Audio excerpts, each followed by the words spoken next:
النهاردة هنعمل مع بعض الرقاق الناشف زي ما انتم شايفينه كده من الأول خالص من أول العجينة بطريقة سهلة ومضمونة 100%. ولو نفسك بقى تعملي الرقاق الفلاحي مورق وطري بعد السوا من غير ما تشتري جاهز من بره، الفيديو ده ليكي النهاردة، وهقولك على كل التفاصيل من أول العجينة لحد الفرد والتسوية كمان، وهقولك على أهم أسراره اللي تخليه يطلع معاكي تحفة وجميل وناجح ومش ناشف وطعم زمان. يلا بينا نبدأ. بسم الله والصلاة والسلام على رسول الله. خير ما نبدأ به. كل اللي هنحتاجه نص كيلو دقيق عشان ما ياخدش معانا وقت، رشة ملح وكوباية مية دافية، بس مش هنحتاج أكتر من كده يعني. طبعا نص كيلو دقيق ده هيعملوا لنا حوالي صينيتين اتنين محترمين كده، وفي نفس الوقت مش هياخد أي وقت معانا عشان ما نطولش عليكم.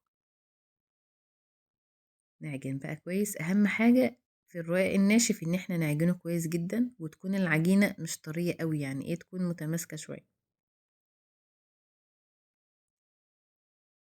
طبعا الرقاق الناشف ده يعني ذكريات زمان، ولازم كنا نفضل طول الليل نعمله عشان رمضان، ويبقى كده ايه محطوط في شنط ومتعبي للفتة. بيتعمل طبعا للفتة بيبقى جميل جدا، وبيتعمل للرقاق بس كده تحسي ان هي قاسية شوية، نديلها شوية كمان.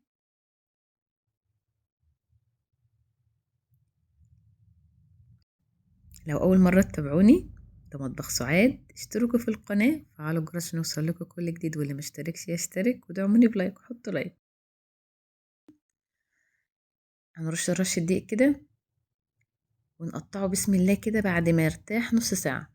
بسم الله. قد البيضة تحسي ان هي يعني ايه، وبعد ما تيجي تقطعي تحسي ان هو بقى طري خلاص اصلا بعد ما ارتاح نص ساعة.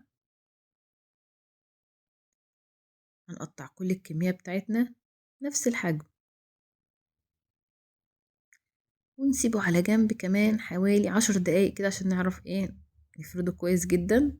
نجيب معانا صينية كده على البوتاجاز ورشة دقيق ونبططه بقى. نفرد بقى كويس جدا بالنشابة كده وتقوي عضلاتك كده. هو في الأول خالص بيبقى محتاج ايه نبططه جامد شوية علشان ايه بيبقى لسه ما تفردش معانا أو لسه مرتاحش كويس، بس بعدها بتفرد على طول وبسهولة جدا زي ما انتوا شايفين. الصينية بتاعتنا هنولع عليها النار وتكون سخنة، وتعالوا بقى اوريكم السمك بتاعه عامل ازاي. بصراحة هو ما بياخدش أي وقت، يعني انت بتحطي على النار وبتعملي التانية، يعني سهل جدا جدا. شوفوا ايدي باينة منه من تحت، رقيق جدا وما بتقطعش عشان يرتاح. هنحطه في الايه في الصينية بتاعتنا كده، وكمان ما ينفعش نعلي عليه النار علشان لو عليتي عليه النار هياخد لون ويحمر، يعني ده حاجة، ويبقى طري لسه ومش هيبقى ناشف. فالنار بتبقى هادية عليه شوية لحد ما تعملي التانية يكون هو ايه خد لون من تحت كده ونشف نشف، حتى لو محمرش لازم يكون ناشف. نعمل واحدة تانية كده على ما ده تستوي اوريها لكم.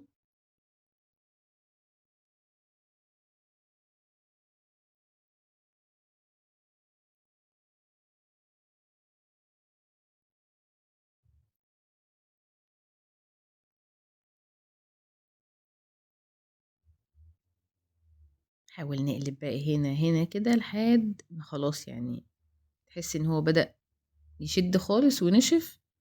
ممكن تعلي عليه ياخد لون عادي يعني، المهم مش اللون، المهم ان هو يطلع ناشف يعني. لانك انت لو عليتي النار عليه هيبقى طري، هياخد لون بسرعة. لو شلتيه ممكن يبوظ على طول، لانك لو هتفضلي شايلة فترة ولا حاجة ممكن يبوظ منك. بس كده خلاص ممكن نديله بقى لون اوريهولكوا. تعالوا كده، بس كده كفاية عليه. هنعمل كمان مع بعض واحدة، واللي هنعمله مش هنحطه فوق بعض، يعني هنفرده في مكان عشان ايه زي ما انتوا شايفين لازم يتفرد كده لحد ما ينشف خالص. هوريهولكم اسمعوا، ناشف جدا وكمان مقرمش لدرجة رقيق ولذيذ جدا جدا جدا. طبعا احنا ممكن نستخدمه في ايه؟ ممكن نستخدمه في الفتة والرقاق الناشف اللي احنا بنعمله عادي، الرقاق الفلاحي بيتحط فوق بعضه كده ويتشال في شنطة أو كيسة بلاستيك ويتربط كويس عشان ما يتعفرش، ويتحط في حتة يعني مش في التلاجة ومش في مكان عادي، يعني هو في أي مكان محفوظ بس عادي، مش لازم في التلاجة يعني. كل ما تحتاجي منه تاخدي، حافظي عليه عشان ما يتكسرش. يلا بقى نعمل مع بعض كده بعد ما نظبط المكان كده، ونحطه في الكيسة بتاعتنا خلاص وحطيناه في جنب. يلا بقى تعالى نجيب معانا نص كيلو لحمة مفرومة، ونعمل لهم بقى صينيتين النهاردة مع بطاطس محمرة، وبقى كده جميل جدا جدا، أحلى فطار.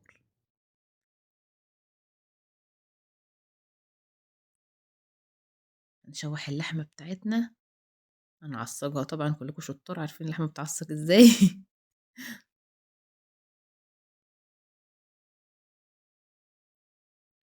أول ما تاخد صدمة من على النار كده على نار عالية عشان ما تنزلش معانا مية،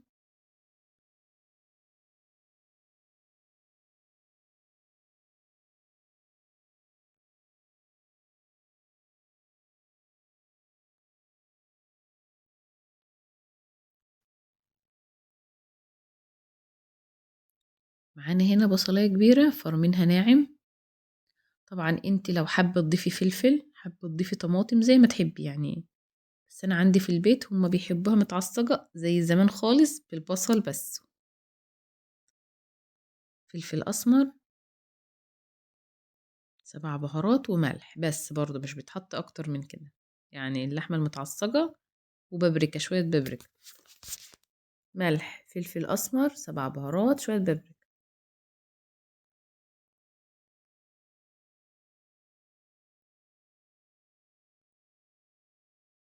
لو لسه ما حطيتش لايك حط لايك، حطوا لايك. نقلب بقى كويس جدا، واللي ما اشتركش في القناة يشترك. نقلب بقى كويس لحد ما ايه تنشف خالص خالص معانا. طبعا احنا هنعمله بالطريقة التقليدية خالص بتاعت زمان، اللي هي معصجة، لحمة معصجة بس من غير اي اضافات. معانا بقى هنا شوربة سخنة، هي مش باينة ان هي دسمة جدا لان الصينية لونها غامق. وهنحط كمان معانا معلقة زبدة، لان الرقاق بيحب ايه يعني الدهون شوية. معلقة زبدة، شوربة دسمة شوية كده يعني، دلعوه علشان يطلع معاكم مظبوط. مع الصينية بتاعتنا اللي احنا هنحط فيها، ناخد معانا حتة زبدة كده،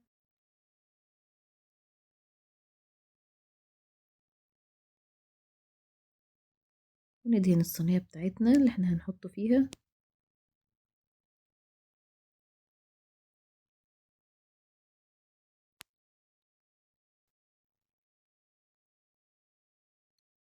وننزل بقى بالرقاق بتاعنا الناشف الجميل اللي لسه عاملينه، ولسه يعني مش طري حتى، مش استنى شوية ما ينشف ولا حاجة، لا هو نشف على طول زي ما انتوا شايفينه كده.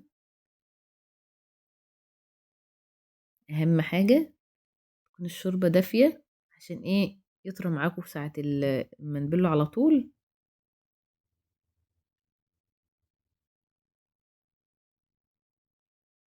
حاولي تبلها كويس جدا جدا.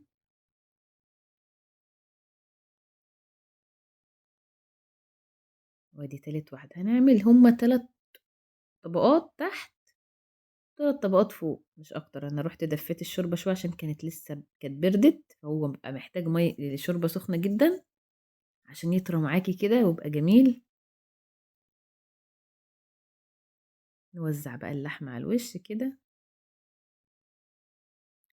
ونعمل بقى كمان 3 طبقات زي ما قلت لكم عشان يطلع معاكم جميل. سر من الاسرار كده ان انت لازم تكوني حاطة الشوربة سخنة، لكن لو باردة هيفضل يعجن معاكي وياخد وقت طويل على ما تسيبيه يرتاح، فلازم تكون الشوربة سخنة شوية.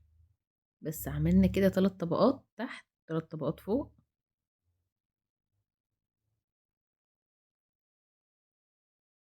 خلاص كده هنسيبه يرتاح نص ساعة عشان يطرى معانا زي ما انتوا شايفين، طرى خالص وشرب الشوربة بتاعته. هندهن وشه زبدة. طبعًا لو أنتِ حسيتِ إن هو لسه ناشف ممكن تحطّي له كمان إيه، شوية شوربة، ترُشّي عليه شوية شوربة. لو حسيتِ إن هو خلاص كده وصل للطريقة اللي أنتِ عايزاها يعني إيه طري، طري، خلاص كفاية. ندهن بقى وشه كويس زبدة كده عشان إيه، يطلع وشه متحمّر ولذيذ.